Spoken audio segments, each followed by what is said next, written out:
The Rabbi. Just want to let you know here, Rabbi Freeman, I know what's going on. Now I know what's going on, and I want everybody, I'm going to share this with the audience. This has all been just a test, and we just talked about it. This has all just been a test for me. Every topic, every week, gets a little bit more toward the edge, and this is a test to see if I can handle myself. I know what's going on here. I know I've shown in the past some immaturity, and then you're just seeing to test me. Just for you people, this topic this week is lesbianism.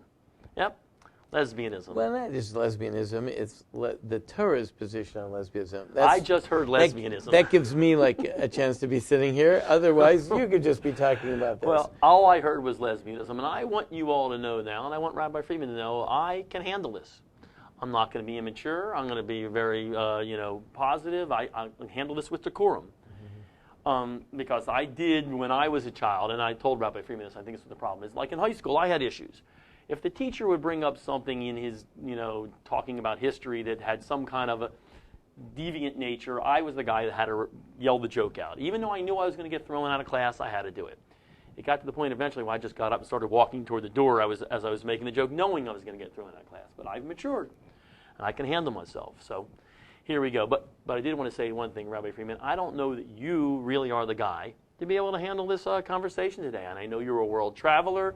You've been from Atlanta to Jerusalem, but as far as I know, I don't think you've even ever been to Beirut. So what would you know about lesbians?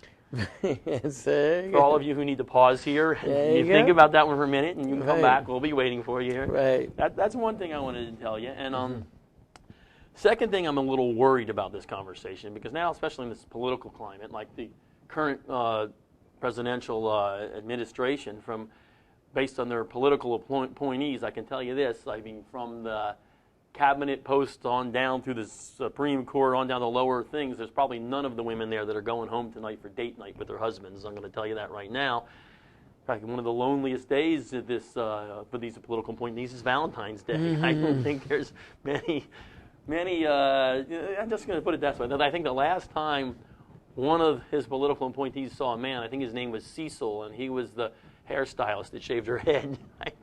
I'm going to keep going for just a little bit more, just a couple more things, because I am very pro-lesbian. I want to let you know that now. Without lesbianism, I'm going to tell you what our country is missing. Women's field hockey, women's basketball, women's softball, women's lacrosse. In fact, probably the women's Olympic team, probably that. We wouldn't have Janis Joplin, Melissa Etheridge, the city of Seattle, maybe we wouldn't even have without lesbians. So I think it's I think we need to, by the way, I can stop any time or I can keep going. Speechless. I mean, what can I say? Well, maybe just one more. For all you Democrats out there that are like kind of laughing at this topic, you guys got to worry about this more than anybody else. Without lesbianism, Joe Biden might be your candidate in 2016. I'm going to stop there. Okay, no, it's so anyway, what does the Torah have to do with this topic, Rabbi Freeman? After the, we get the time for the monologue, and now we introduce our first guest. Yes, the first guest, Rabbi Freeman's here to talk about the Torah's view on lesbianism. Right. Okay, now, actually, as opposed to Jeff here, I'm going to try to take the high road and deal with this topic seriously. I thought I did. Actually. I thought I did do that. Actually, you see, because it is a good question that people could ask. If you read the Torah, Leviticus, chapters 18, 19, you see all the prohibited sexual relations there. Incest and bestiality and various different family relationships and all that type of stuff. And it says very clearly that a man should not lie with a man as he lies with a woman, which means that men may not have sexual relations with each other. And that's pretty crystal clear, and we've spoke about that before. But nowhere does it ever mention a woman. And it doesn't say men and women or anything like that. It says specifically a man should not lie with a man. So it almost seems to say, but a woman could lie with a woman, right? Yeah, it doesn't say anything about it. Right, because there's no particular mention of it. And therefore, the question comes up. So it's very interesting to note that if you open up the Code of Law, you'll find it says explicitly, and there's references to it in the Talmud, but it says explicitly that women are not permitted to engage in lesbian relationships. Oh, I didn't know that. It says it explicitly. But the question is, where did that come from? Did the rabbis decide that, or is that derived from the Torah? And the Shulchan Aruch, the Code of Law, cites a source, which actually the Talmud cites the source, and the Code of Law codifies it. And the source is fascinating. When we open up the portion of the Torah in Leviticus 19, and it's talking about all the prohibited relationships, Right. the first opening sentence that starts off the whole topic says, according to, or like the deeds of the land of Egypt that you used to dwell in, you shall not do. And according to the ways of the Canaanites, the land that I'm bringing you to, you shouldn't do, because I am Lord your God.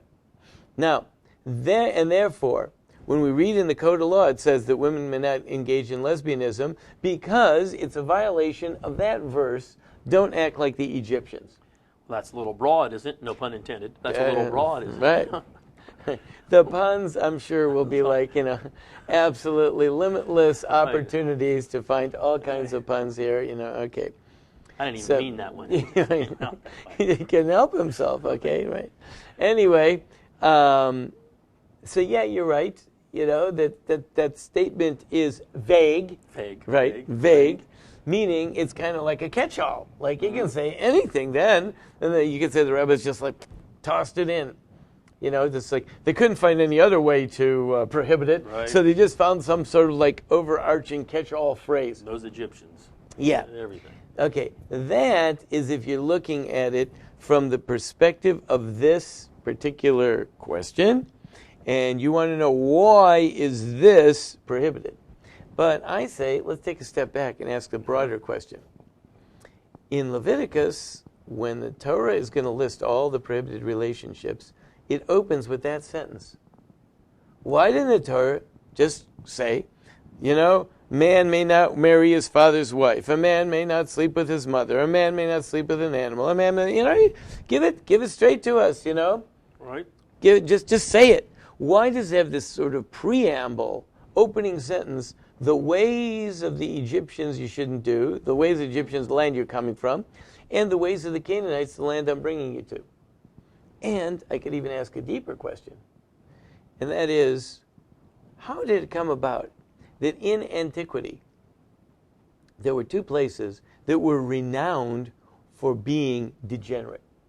Right. And they were Sodom and Gomorrah. Sodom and Gomorrah. Okay, those places were gone Right. by the time the Torah came so around. We're talking about Egypt now. Egypt, and then Canaan. Right. Egypt and Canaan were considered to be the two lowliest degenerate places. Egypt was renowned in our rabbinic tradition as being that there's 50 levels of immorality, and Egypt was at 49. So like it was the worst thing that you could possibly do. And Canaan was like the headquarters of idolatry and all that. How come it is that in our history, the two places that we live, the place we come from and the place we go to, is the lowest place, and then we get out of there to go to the other lowest place? That's a good point. Why didn't God just take us to Norway? Like some nice, like sort of wholesome type of place or something like that, Everyone should live in the Midwest or something, Yep. Why do we go from Egypt, degenerate, to Canaan, degenerate, Egypt, degenerate sexually, and through idolatry, and Canaan, idolatry, and also sexuality, like, the two of them were all mixed up. What's going on? So, these two places are the crucible that we are formed in as a people. And they set out a very important approach. And it's almost like this is a preamble or a heading for everything that follows. You know why someone's not allowed to sleep with their sister, and why someone's not allowed to marry their father's wife, and why, and all this stuff? You know why? Because it's acting Egyptian, and it's acting Canaanite. Okay, what's that? That is narcissistic, self-centered, self-gratifying. Right, okay. That is the overarching principle that we can derive from all of this. And that is, the reason all these things are prohibited, these are things they did in Egypt. Why do they do all these things in Egypt? Did they have particular attraction to the mother or whatever it was? No. These are countries. These were lands, I would say, that were where the people had become so self-absorbed in their personal gratification that they engaged in all of these relationships. All these relationships are the types of things that narcissistic, self-absorbed people engage in. Right. People who are not get out of themselves, get away from themselves, move away. They move to the other sex, they move to different families, they move out. They get out of their comfort zone. They get involved with people that are not just more of the same, more of them, repeats of themselves, duplications of themselves. You go into another person, which is very challenging, very difficult, as any couple knows. You meet this other person, you make a commitment to spend the rest of your life with them, you find out the person's totally different. If it's a man and a woman, they clearly find out that they don't really understand each other. Essentially, they don't react the same, they don't process information the same, and yet they have this challenge. They're supposed to work it out, and when they do, if they do it successfully, it's a very great accomplishment because they've gotten outside of themselves. So therefore, when the Code of Law says that lesbianism falls under that rubric of being like they did in Egypt, what it's saying is the Torah, of course, prohibits these activities because these are the types of things that undermine the variability of people to get out, to mate with others, to build families, to take on the task of life, because they're not doing that. What they are doing is they're engaging in their self-gratification.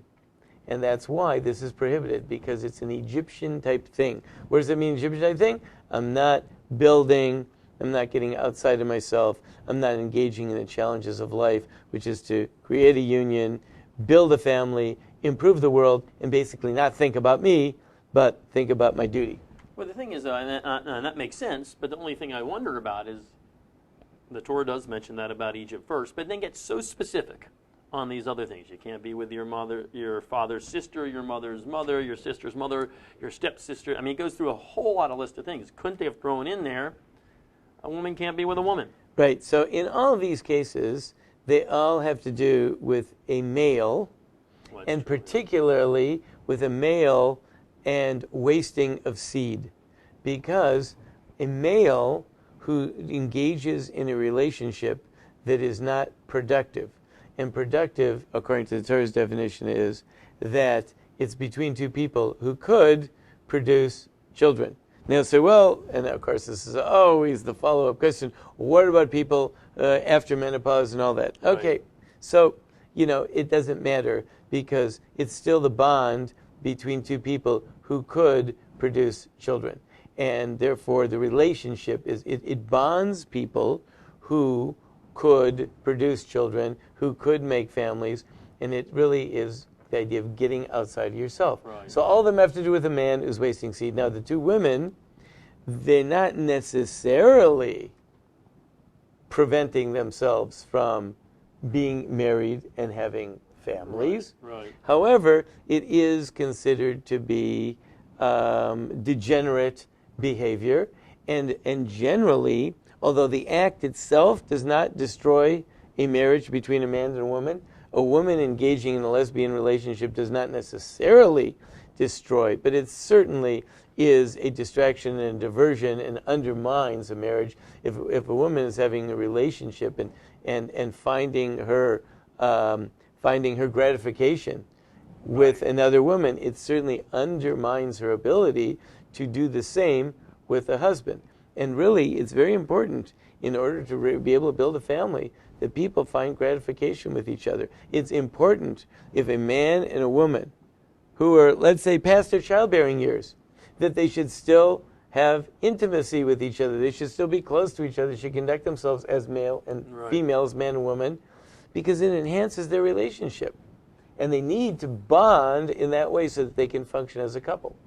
Well, interesting. Then when you talk about this, though, about the Torah being against it, is it against the act of lesbianism? Is it against lesbians? Is it against just the physical act of what they're doing? It really is against the act of what they're doing. And I think the word in the Talmud is mesolalos. And mesolalos is like they're basically like playing with each other, Right. And it's not talking about relationship, Right. like two women having a relationship. They could feel very, very close. They could be bonded. They could be very good friends and all that. But mesolalos, the word that's used in the Talmud, it really means like they are pleasuring each other through their physical activity. Right. And that's what is prohibited, because that's something that we want a man to turn to a woman to find his gratification in his wife, and the woman to find her gratification in her husband.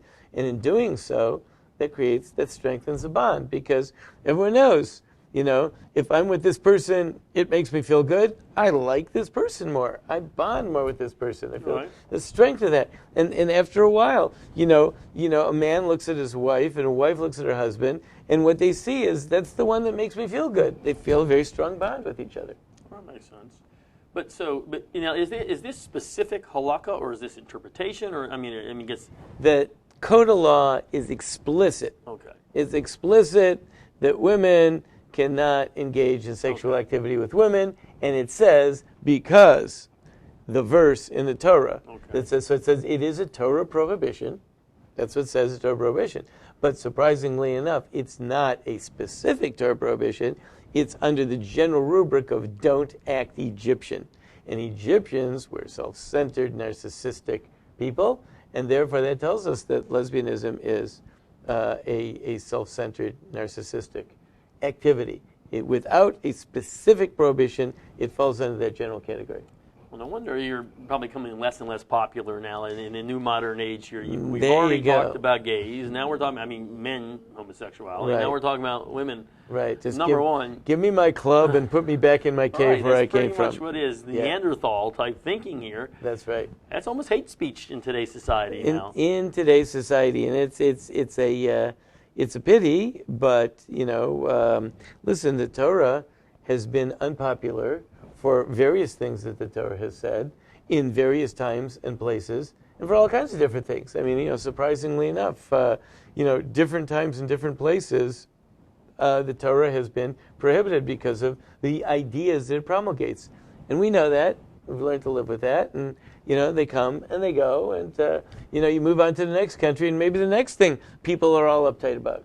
Have you ever been out on the West Coast? Or, have you ever been to L.A. or San Francisco or anywhere like this? Yeah, right. I don't know that it's maybe once upon a time, but I think nowadays I don't know if it's gonna work I don't know out that for we you. have any particular geographic definition, and it's a popular topic. It's all over the place, and as a matter of fact, I think one of the big problems that we see now is that you find in a society that really is not at all oriented towards having children, building homes and families. I think that might be it, though. Maybe, but there's a lot of people who would tell you, okay, well, that's not for me. That's right. I've found a nice girl, she says, and we're not really interested in having children. We both have careers. Absolutely. We both want to, make it to the Supreme Court or whatever they do these days. The number of women the number of 40-year-old Jewish women, I forget the percentage, but of Jewish women that have never been married, age 40 and above, is astonishing. I'm sure it is, though. It's higher than the general society, and in the general society it's high because, people don't necessarily see that as a goal in life. And this is now big pressure on campus, where women particularly are being pressured or indoctrinated into those types of relationships. And what it does is it trains people away from heterosexual relationships. And when we talk about a young couple, virgins when they get married, husband and wife, one of the reasons for that is that they cement a certain bond because that which is intimate is shared only by them. So, of course, now our society said, no, it's shared by anyone. And then it takes it even a step down and it says It's done by anyone at any time in any place. Which is true. Listen, a big part of our society, so much sexual activity has to do with watching pornography, which is totally self-centered and self-absorbed, completely, internally focused, not getting out of yourself at all.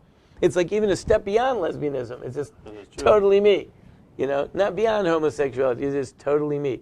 And when a society comes down to that, I don't think that no society can last like under those circumstances. Well, I agree, but just again to take the other side again, I think the whole point is, Rabbi Freeman, you're thinking wrong. Yeah, I understand back in the olden days when there's a husband and a wife and 16 children growing up, and it's a different society. I think you're being demeaning to women, not letting them find their own satisfaction in life with their career, with their choice of a mate.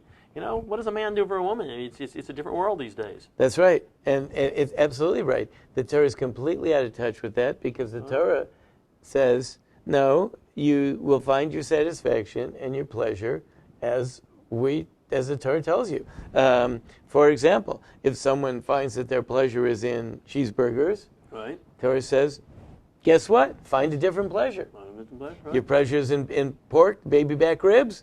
Find a different pleasure. So the Torah is not at all shy about telling people where to find their pleasure. And it tells them the same thing. If you want your sexual pleasure, this is where you can find it. This is where you can't. You say, yeah, but I prefer to find it this way. The Torah says, that's nice. Just like all the other ones. We're given instruction to find it where the Torah prescribes that it should be found, because the one that prescribes where it should be found actually knows better for us where it should be found. Just like every single parent will tell their kid when the kid is getting ready to engage in some type of behavior that we don't like. I don't know. The truth is maybe some parents don't tell their kids anymore. I don't think they might be allowed to do that anymore. Right now the schools are the public schools are very clear saying you can't really push heterosexuality with your children. That's not right. In fact, they are having where the children are supposed to now go home and teach their parents about what's right. You can't say it's wrong to be homosexual. You can't say it's wrong to be a lesbian. You can't say anything that's wrong, and you should go home and teach your children. So let's say the kid's Saturday night, and the kid's walking out the door with a bottle of whiskey. So you say, you can't do that. He says, why not? First of all, kid says, why not? Because the parent can say, you can't do that. Says, why not? So now the parent's like, why can't you do that? So you say, it's dangerous. Don't worry. We're all going to be at so-and-so's house. Right. We're not going anywhere. We're just going to drink there. We're all going to get smashed out of our brains. And then we have a designated driver. We hired a driver, and he's going to drive us all home. Okay. I'll be back by about 3 a.m, right? We're just going out to get smashed. That's all.